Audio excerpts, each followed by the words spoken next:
basically every era before this.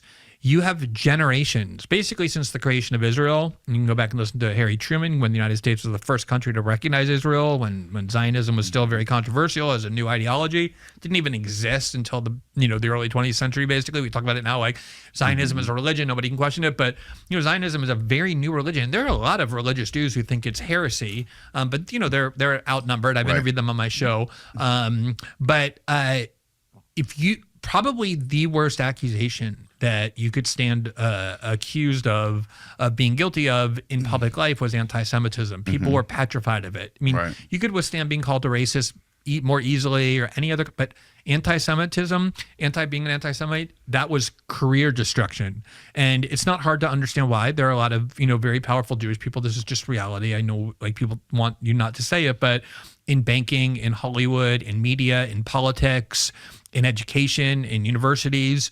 And so there was a lot of power that was packed into that accusation. And I remember one of the first times I ever really confronted this as someone who was, writing about politics and doing journalism, it was 2006. Hillary Clinton was running for the Senate in New York.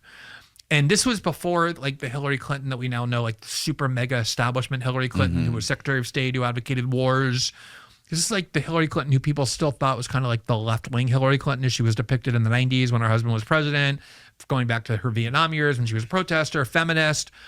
And when she was running for the Senate in New York, she started taking these very hardline positions, including about Iran. This is in the midst of the Iraq War. She voted for the Iraq War. She was very hawkish on Iran.